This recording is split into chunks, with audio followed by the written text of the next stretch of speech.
अस्सलामु अलैकुम वरहमतुल्लाहि वबरकातुहू। पिछले दिनों मैंने एक मुख्तसर वीडियो प्रोग्राम में कहा था कि मुफ्ती तारिक मसूद और मुफ्ती अब्दुल रहीम जामियातुर रशीद के ये दोनों तागूत हैं और मैं अपनी इस बात पर कायम हूँ। बच्चियाँ बार बार मुझसे वजाहत पूछ रही हैं कि आपने ऐसे क्यों कहा।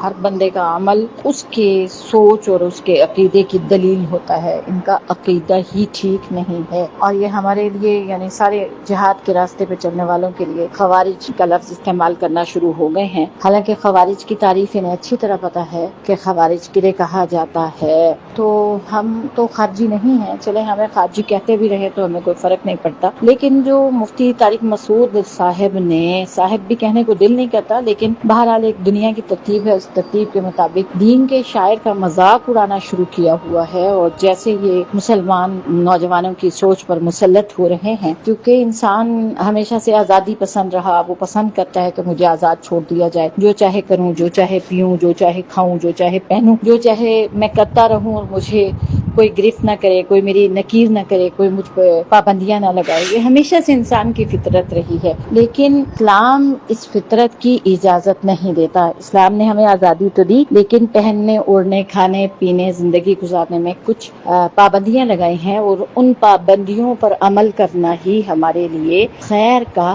बायस है। और शरीयत मुताहरा कामिल तरीन शरीयत है। अल-यौम अकमलतु लकुम दीनकुम व अतममतु अलैकुम निअमती व रज़ीतु लकुमुल इस्लाम दीना। ये अल्लाह का फरमान है, किसी बंदे का फरमान नहीं है। लेकिन तारिक मसूद साहब आए दिन के कोई ना कोई बात ऐसी कर देते हैं जो शायरुल्लाह का मजाक उड़ाना होता है। कुछ अर्से पहले अमेरिका में बैठकर अमेरिका की सोसाइटी से मुतासिर होकर, वहाँ के कल्चर से मुतासिर होकर, वहाँ की आज़ादी से मुतासिर होकर इन्होंने पहले भी कुछ बातें की थी जिसके ऊपर इन पर कुफ्र का फतवा लगा था। फिर इन्होंने कहा जी मैं रुजू करता हूँ और बड़ी ले दे हुई और बड़ी लान तान इनके ऊपर हुई। उस वक्त हम खामोश रहे, कम से कम मैं तो चुप रही कि बड़े जवाब दे रहे हैं। फिर इनको लाया गया बाकायदा प्रोटोकॉल के तहत और वो प्रोटोकॉल इन्हें वर्दी वालों ने दिया।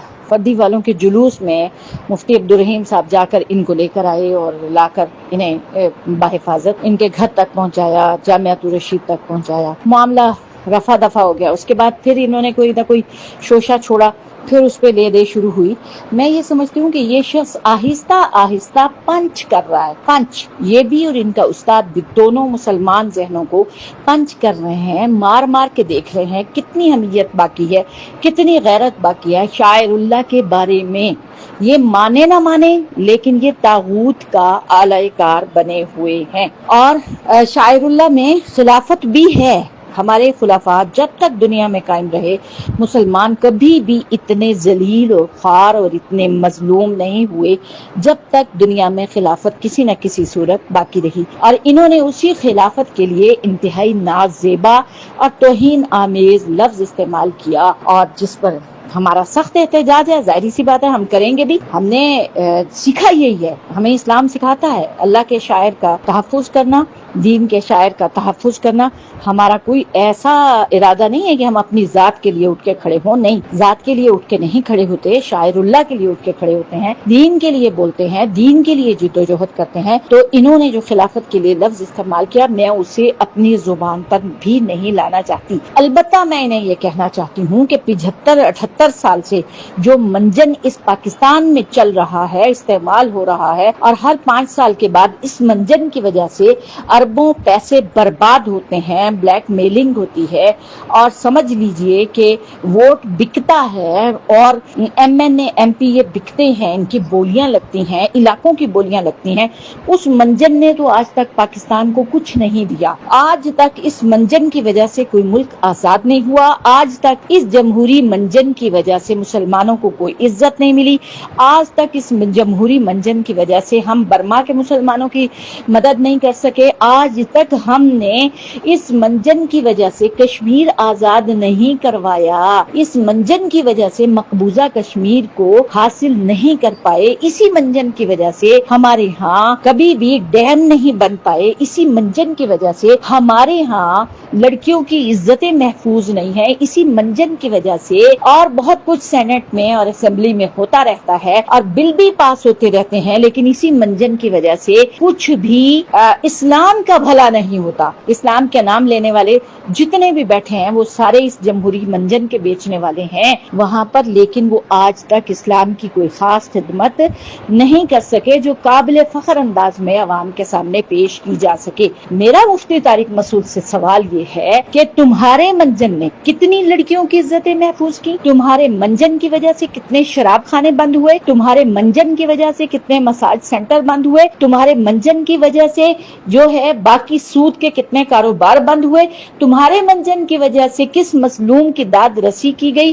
تمہارے منجن کی وجہ سے کب عدالتوں کے اندر انصاف آئے گا؟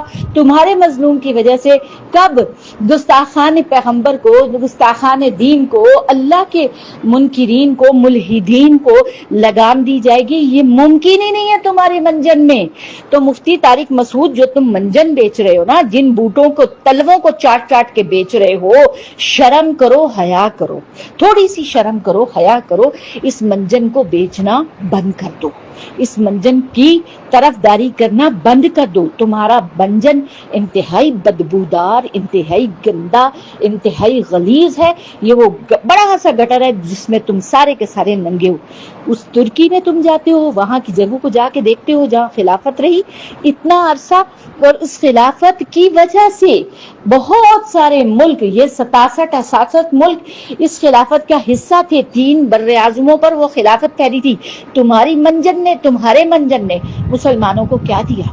کیا دیا؟ جو لوگ 6 لاکھ کے قریب پاکستان بناتے ہوئے کٹے تھے، ان کو جواب دینے کے لیے تمہارے پاس کیا ہے؟